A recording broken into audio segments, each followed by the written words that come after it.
Luke chapter 5. Have a look at verse 15. Yet the news about him spread all the more, so that crowds of people came to hear him and to be healed of their illnesses. But Jesus often withdrew to lonely places and prayed. Let me read that again. But Jesus often withdrew to lonely places and prayed. Turn the page, chapter 6, verse 12. One of those days, Jesus went out to a mountainside to pray, and he spent the whole night praying to God. Turn the page, chapter 9, verse 18. Once when Jesus was praying in private, or that can also be translated in the lonely place, and his disciples were with him. Skip down to verse 28. About 8 days after this, About 8 days after Jesus said this, he took Peter, John, and James with him, and he went up on a mountain to what? To pray. And as he was praying, watch what happens, the appearance of his face changed, and his clothes became as bright as a flash of lightning. Skip down to 34. While he was speaking, a cloud appeared and covered them, and they were afraid as they entered the cloud. A voice came from the cloud saying, "This is my son, whom I have chosen. Listen to him." One more, turn the page, chapter 11, verse 1. One day, Jesus was praying in a certain place. When he finished, one of his disciples said to him, "Lord, teach us to pray, just as John taught his disciples." Notice that for Jesus of Nazareth, prayer was the center point of his life with God. It was woven into the fabric of his day-to-day existence, into his morning routine, into his weekly schedule, into the warp and woof of his humanity. He made time for it. Even when he was really busy, he would stay up all night because for Jesus, prayer was even more important than sleep. But if I'm reading the story right, it doesn't seem like it's a drag for Jesus or a to-do list to check off, to get rid of guilt or shame. It seems like he really enjoyed the Father's company. Maybe I'm reading that in, but I don't think so. Seems like he really enjoyed prayer. And in times of prayer, we read that story, he would literally encounter God and be transformed. Literally in that story, transformed. Now, the reality is, for most of us, this is just not our experience when it comes to prayer. Am I right? If I were to take a poll or a survey of Bridgetown Church and ask one simple question, how many of you just feel like you are killing it at prayer? You just feel like you slay, in the language of the 90s. You love prayer. You wake up in the morning and you don't even need an alarm clock. You can't wait to get out of bed, make a quick cup of coffee, and like the first thing on you can't wait to pray. You just feel like, man, I have it down. I don't need a teaching series. I don't need practice. I have it. I kill it at that. Anybody here? Peter and Stephanie Quint, I'm sure. But anybody else? You don't count, right? You're super normal or something like that. The reality is, my guess is that very few of us would check the yes box. If we're brutally honest, for most of us, prayer does not feel that way at all. If anything, it feels really boring, especially, when you have Netflix. And it feels like a bit of a drag, like there's a religious guilt trip or duty or obligation thing, and you have to check the box. And when you finally actually make time for prayer, you pray for everything you can think of, world peace, Donald Trump, everything, and then it's like 2 minutes and you have nothing else to say, and your mind starts to wander, and you're like, oh yeah, focus, and it feels like hard work, and you're already tired, and season 3 of Man in the High Castle is on. And so you feel a little bit of like, I'm lousy at this, but then you get over it and unlock your phone and just go do your thing. And it comes as no surprise. Our day and age is one of the most difficult times in all of human history to pray, for all sorts of reasons. Of course, digital distraction.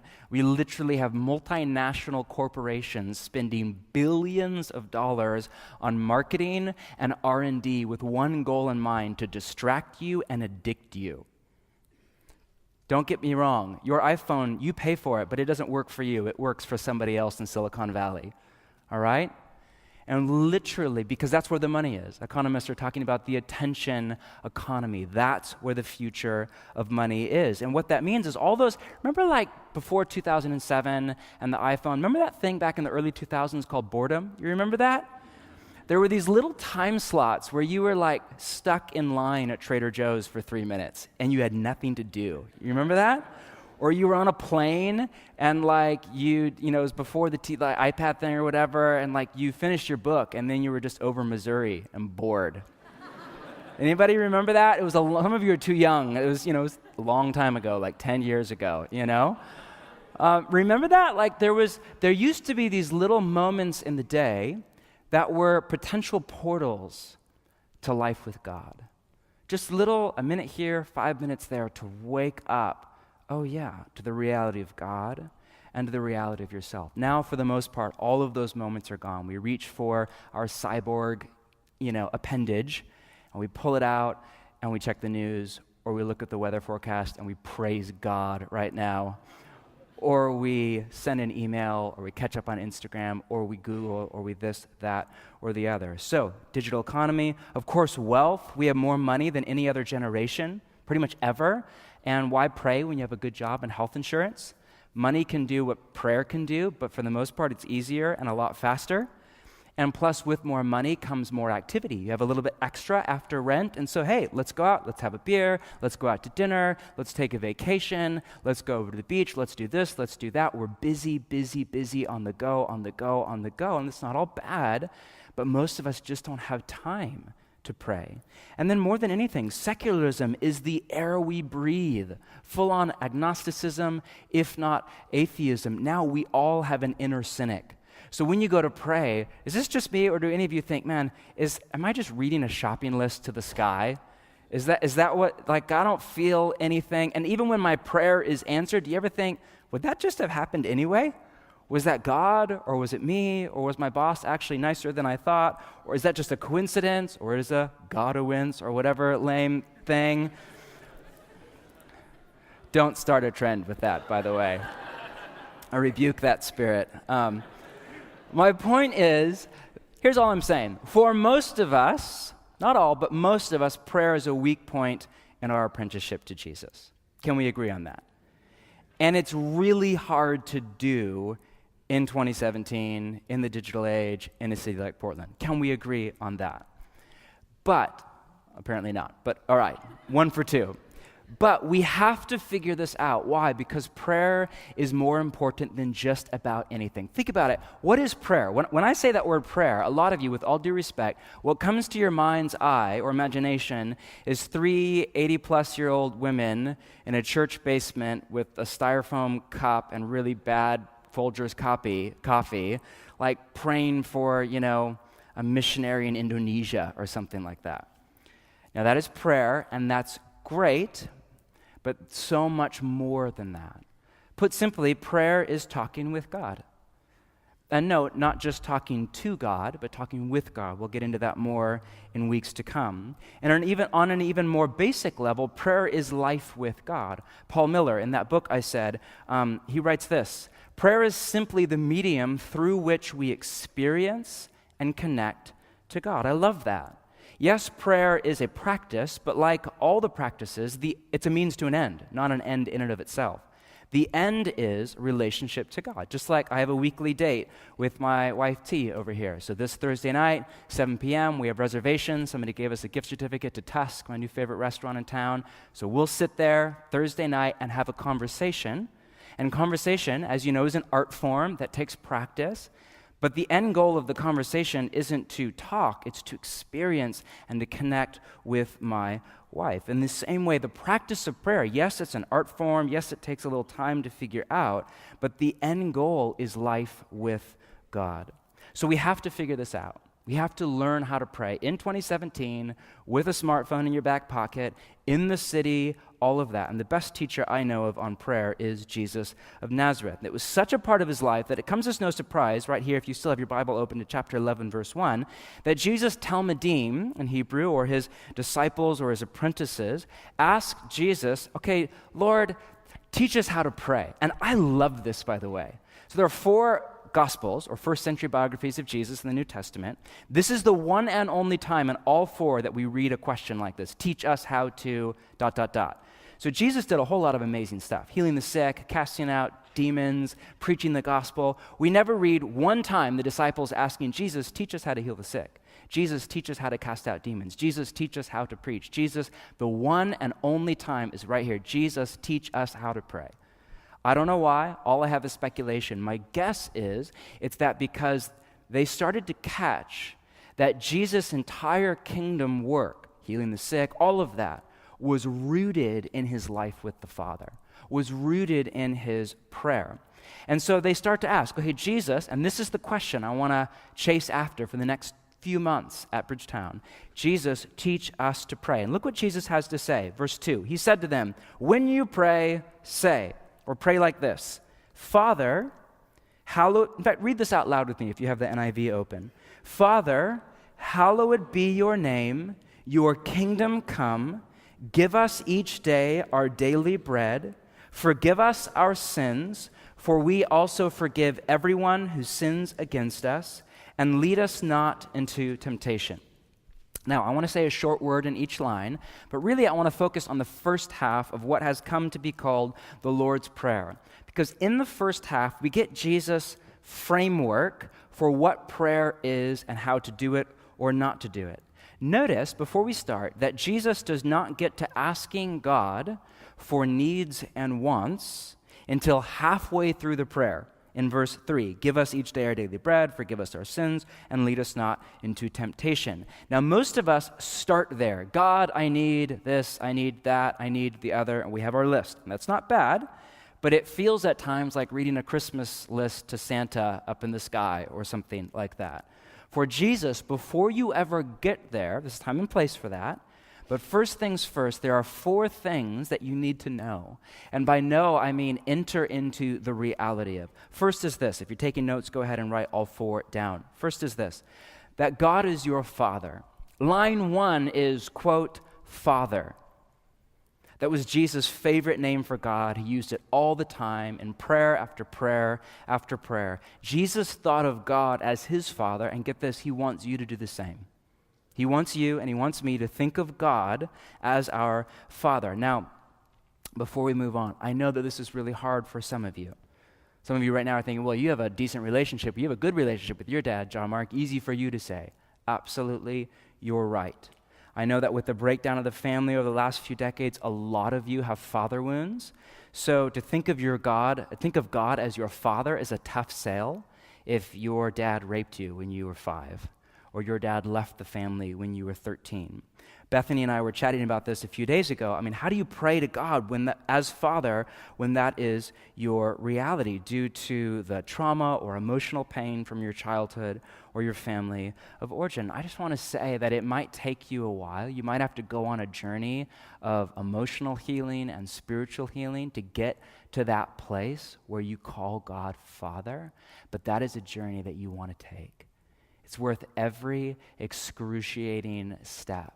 Because for Jesus, this really matters. It's the number one thing you need to know about prayer, that God is your Father. See, I think what Jesus is getting at is when you come to God in prayer, what comes into your mind's eye or imagination, what comes to mind when you think about God, who you pray to, that will make or break your prayer life. My friend John Tyson in New York City puts it this way: unless you break the stronghold of false images of God in your mind, and some of you have that, strongholds of false images, bad thinking about God in your mind, you'll never be drawn to prayer. The angels, I love this, have been locked in a room with God for thousands of years, and they still haven't gotten past the word holy. Holy, holy, holy. If you're bored with God, you may be the person who's boring. Or it could be that you're just distracted by trivia in our culture. When you break through that boredom, you'll be drawn to the glory of who God is. So think about it. If you think of God as, I don't know what the character is, a grumpy old man up in the sky, mad at the world, just waiting to lay in you, where have you been? It's been 3 days, or whatever. Or if you think, I don't know what the character is, you think of God as the CEO of the universe, kind of running the galaxy from far, far away, and you're like an underling, and he doesn't really have time for you, and why bother the CEO or whatever. Or if you think of God as an energy force, not a person, but an energy force out there in the universe, or whatever it is, you will never want to pray. Who would?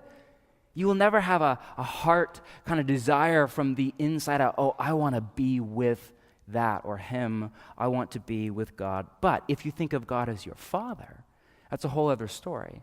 So I'm a dad, I have 3 kids, I'm downstairs, 11, 8, and 8, and I'm a decent dad, I'm not great. I don't think any dad feels like he's a great dad. It's, right? If you do, please email me and tell me how. I just feel at a loss most of the time. But I love my children. I have a great relationship with all 3 of my kids. And when I walk in the door after a long day at work, and I wheel my bicycle through, and I'll say hello, and I'll immediately hear from like the distance upstairs, "Daddy!" And then I hear this like herd of buffalo down the stairs. And usually my daughter, Sunday, is there first, and she's always giant smile on her face, "Hi, Daddy," and jumping into my arms. The boys are hit and miss. Jude is either the exact same thing, but he's 11, almost 12, so there are other days where he's like on the couch with like Justin Bieber in the headphones and young adult novel, and all I get is a chin nod or whatever. But you take what you can get, right, dads? You take what you can get. My point is that my kids, I think, if I'm reading my kids right, want to be with me because they know that not only do I love them, but I like them. And I like to play with them. I like to play Legos. I like to go on a walk to the park. We like to eat Blue Star. We like to do life together. And so they want to be with me. They want to play. They want to talk. They want to ask me for stuff. "Dad, can we go see Guardians of the Galaxy? Dad, can we go to Salt and Straw after? Dad, what do you think I'm made of? Money and sin? No. Dad, can we this? Dad, there's a freedom there. My kids are drawn to me because they know I am their father and I have good intentions toward them. And I'm human. And if you know me, I have problems, I have issues. But my kids are drawn to me because they know I'm their father and they know I have good intentions toward them. In the same way, the first thing that Jesus is trying to get you and me to believe, because a lot of us don't, is that God is your father and he has good intentions toward you. Second thing that Jesus wants you to know is this, that God is as close as the air up against your skin. The second half of that line is Father, and then in the NIV, if you have that translation, there's a footnote, and if you go down to the bottom of the page and read it, it says, some manuscripts have Our Father in heaven. Now, there are 2 versions of the Lord's Prayer, one in Luke and another in Matthew. Luke's is the short version, Matthew's is the director's cut, it's much longer. And we have some manuscripts for Luke that just say Father, and others that say, with Matthew, Our Father in heaven. So for our purposes today, think Father or Our Father in heaven. Now, heaven is a tricky word because in American, most people read that word, Our Father in heaven, and immediately think of a cloud city. I'm just so into Star Wars for this teaching. Not that cloud city. Think Cupid Cloud City, not Lando Cloud City. Up in, the universe, far away, that place you go when you die, okay? So that is not at all what the word heaven means in the New Testament. In fact, it's actually plural in Greek. A more literal translation is Our Father in the heavens. The word is oranos. More literally, it just means the air or the sky.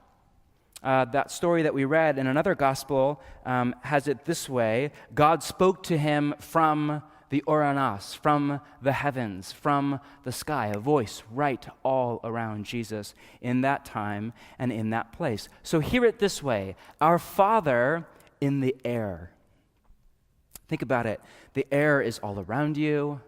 It's up against your skin. It's even inside your body in your lung cavity. Jesus is saying that's how close the Father is to you. The damage done by thinking of heaven as a far-off place in the future rather than thinking of the heavens as all around us in the present can't be put into words. Most of us don't feel close to God all the time, but we are.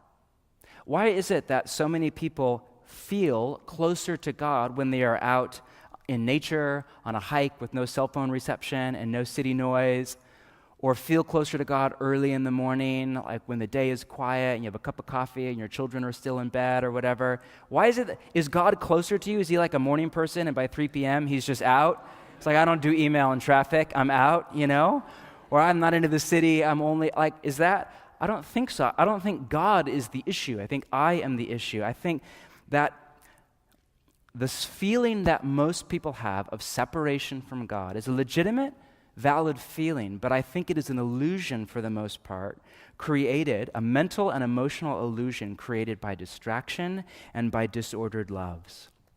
The reality is that there is nowhere God is not. Augustine defined it this way: God is the reality whose center is everywhere and whose circumference is nowhere. Another author I read last week said, God does not know how to be absent. There are some things that are impossible for God. One is not being close. And there's a lot we could say about that and pick apart there. But when we think of God as absent mentally or feel like God is absent emotionally, usually the problem is us. It's not with God. It's distraction, it's this, it's busyness, it's our phone, it's disordered loves in our own heart.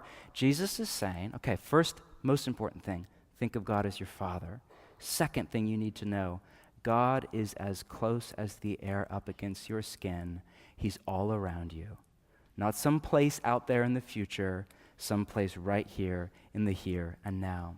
Third thing you need to know is that the primary goal of prayer is joyful, grateful, worshipful enjoyment of the Father's company.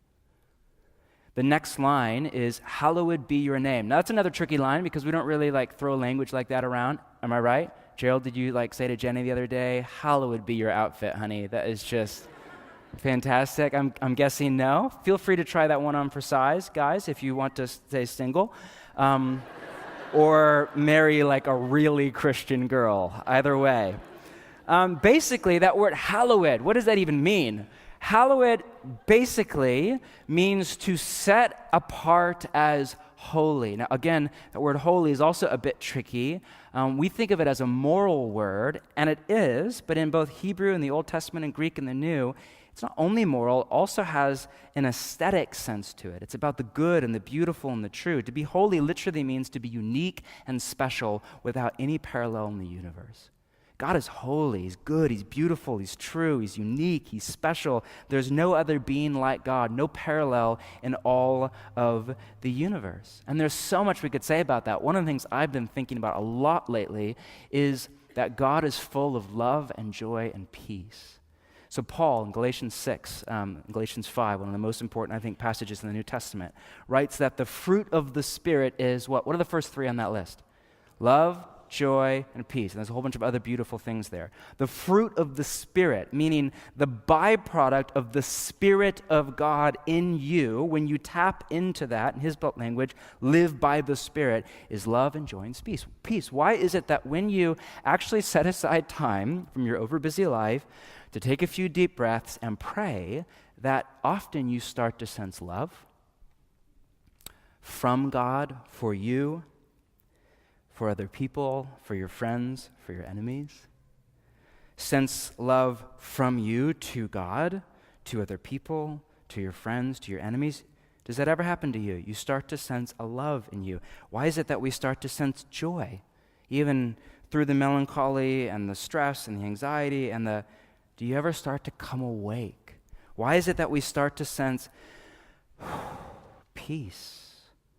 We start to settle in. I think it's more than mindfulness for followers of Jesus. I think there's something deeper. There is something from God himself. When you pray, you tap into the Spirit that is love and joy and peace and many other beautiful things. Jesus is saying that the main point of prayer isn't to ask God for stuff. That's great, and we'll talk about it in a minute. But the main point is just to be with the Father and to tap into that love and that joy and that peace and to spend a little bit of time in joyful, grateful, worshipful enjoyment of his company. I love this from Tim Keller's latest book on prayer. To hallow God's name is to have a heart of grateful joy toward God, and even more, a wondrous sense of his beauty. Consider how different this is from the normal way we use prayer to get things. We may believe in God, but our deepest hopes and happiness reside in things, as in how successful we are or in our social relationships. We therefore pray mainly when our career or finances are in trouble or when some relationship or social status is in jeopardy. When life is going smoothly and our truest heart's treasures seem safe, it does not occur to us to pray. Seldom or never do we spend sustained time adoring and praising God. We know God is there, but we tend to see him as a means through which we get things to make us happy. For most of us, he has not become our happiness. Is anybody else with me and Keller, or are we alone? Okay, just me and Tim Keller. Well, I'm in good company, all right? My point is that with hallowed be your name, Jesus is saying, Father, set you apart in my heart and my mind as holy, special, unique, no parallel, beautiful, good, and true. And I set you apart as the emotional source of my well-being. You and you. I have other stuff I want to pray for in a minute, and that stuff matters. But you, God, are the emotional source of my well-being. And fourth, the last thing that Jesus wants you to know, and by know I mean enter into the reality, is, number 4, your prayers really do make a difference. So the next line is, your kingdom come, 3 words that have the potential to change everything for you in prayer. Jesus is saying that the main way, or at least one of the main ways, that the kingdom of God will come, in the longer version, on earth as it is in heaven, is through prayer. We'll talk about that in a few weeks, because I think, is through hard work, right? Or is through teaching, or is through this. That's all fine. But the main way is through prayer. Meaning for Jesus, listen, your prayers change reality. Your prayers usher heaven into earth. Now, most of us honestly don't believe this. We're so bent toward fatalism in our culture as a whole, and then there's a whole theological thing behind it that I won't get into. But we're so bent toward this insidious idea that what's going to happen is going to happen with or without my prayers. We even spiritualize it with cliches like God is in control, or everything happens for a reason, or whatever it might be. But Jesus seems to believe, and maybe I'm missing it here, but Jesus seems to believe, and listen here, it's a very simple, very straightforward idea, that when you pray, or if you pray, some things happen. And if you don't pray, some of those things don't happen. Are we tracking? Is that a little over your head? A little tricky, right? You pray, some things happen. You don't pray, some things don't happen. Your life is on one trajectory. You pray, some kind of a transaction in the heavens, some kind of a change. Now your life is on another trajectory.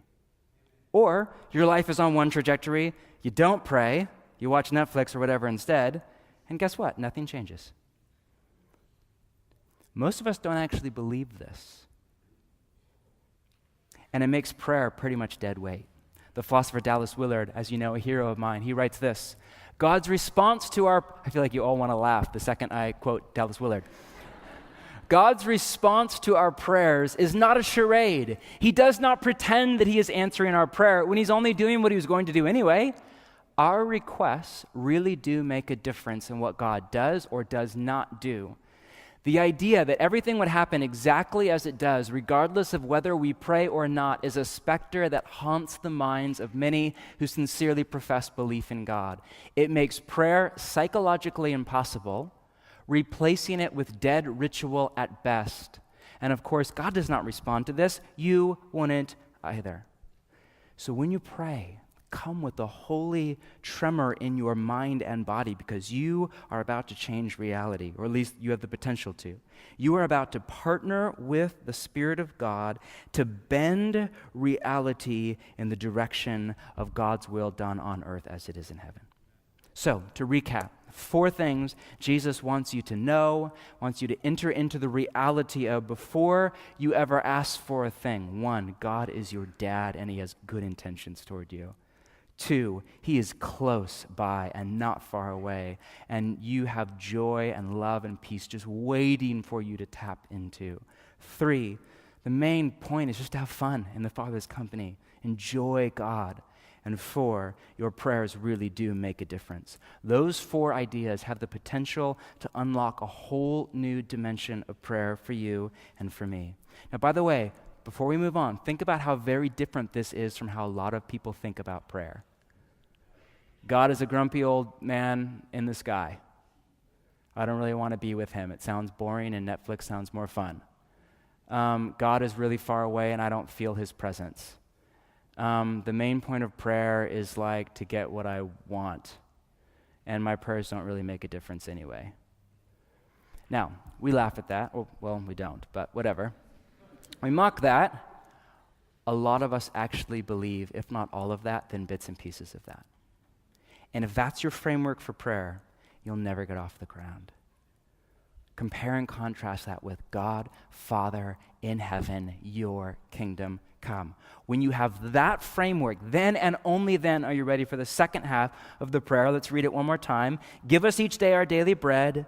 Forgive us our sins, for we also forgive everyone who sins against us. Wow, that's weighty. And lead us not into temptation. Now, we'll come back to this prayer in our series on the Sermon on the Mount and parse out each line. For now, I just want you to see that there is a time and a place to ask God for your needs and even for your wants. He is your Father. He doesn't just want you to survive, but to thrive. Now, disclaimer, disclaimer, disclaimer right there. He's not Amazon.com. This isn't where you get out your shopping list or rub the side of the genie lamp. But this is where you get out your prayer card. Hopefully you have one from the front door. Did you get one on the way in? If not, we have more at the info booth. We'll talk more about this in a few weeks. It's pretty self-explanatory. I don't think you need a 5-minute teaching on it. Pretty straightforward. This is a tool that I started using recently that is really helpful for me in my prayer life, and we'll have it around the next couple of weeks. We'll talk about it more later. My point is, this is where you get out your prayer card or your prayer journal or whatever, and you start to pray. If there's a list, you start to pray through your list of needs and wants, because now you have the right heart posture. Now you have the heart posture. This is no longer shopping with Santa. This now is an expression of your dependence on God. This is looking to God and saying, God, first off, you and you alone are the emotional source of my well-being. You're it. You're my Father. You're my God. But I'm your child. Here's my needs. Here's my wants even. And I turn it all over to you because I can't do this without you. You're the Father. I'm the little kid. I need you here, and I need you here, and I need you here, and I need you here, and I need you on this list, just like a son or a daughter to a father. Now, stay with me for a few more minutes. Here's what I want you to see before we go home. The Lord's Prayer isn't a liturgy to recite as much as a template to follow. It isn't a liturgy to recite, meaning not so much, I don't think, Jesus has in mind. You wake up in the morning, our Father in heaven, hallowed be your name, your kingdom come. Can I do the short version? Your kingdom come and give us each day our daily bread. I don't think it's so much that. I think it's more a template for you to follow along with in your prayer life. There's a flow to the Lord's Prayer that is strategic. Make sure that you notice it's orientation before intercession, meaning Jesus starts with orientation, Father in heaven, all around me, good intentions toward me.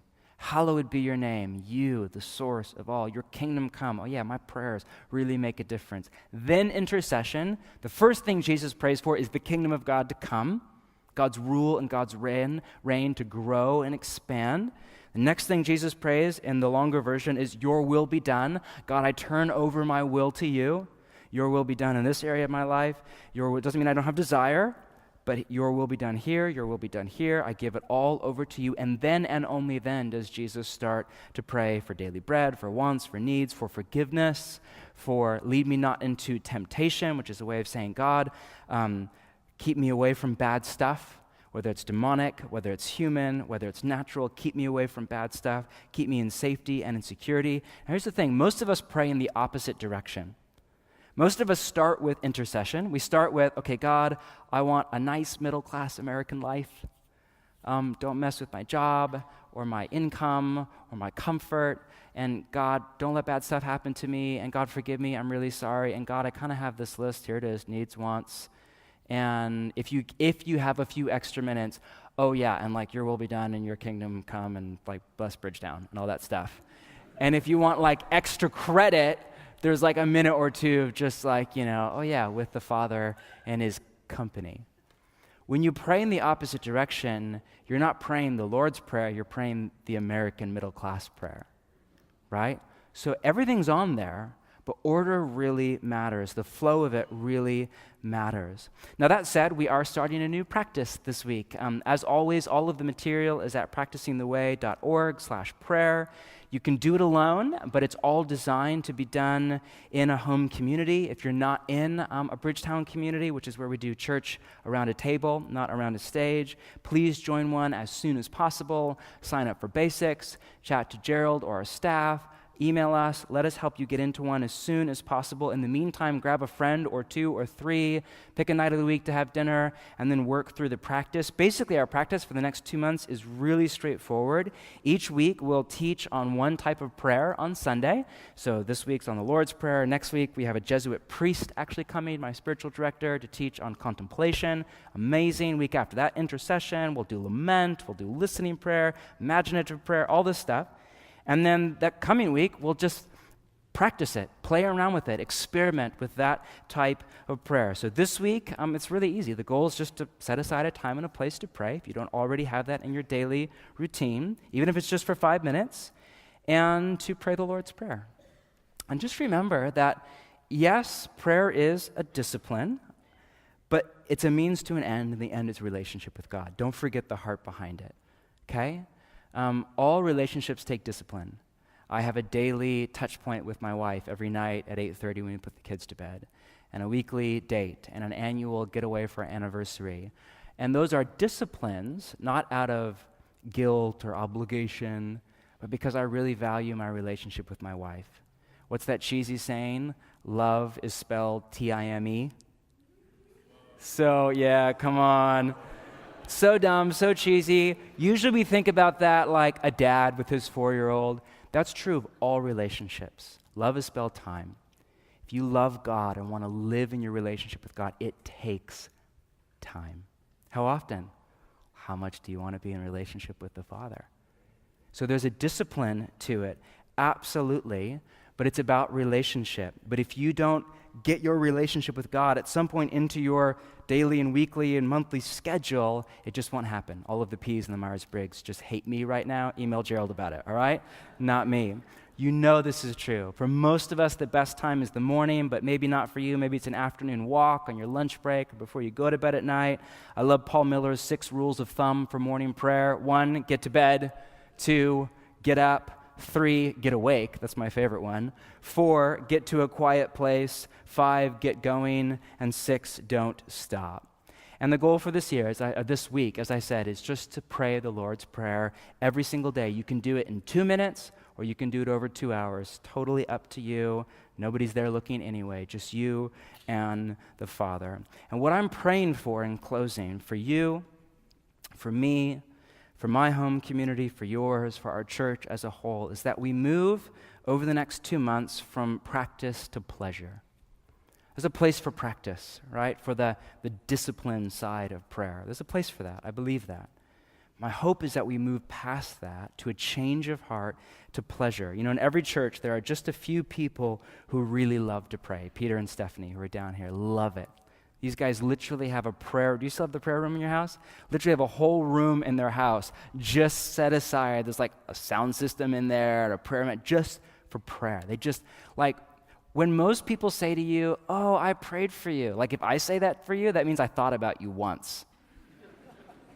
Sorry.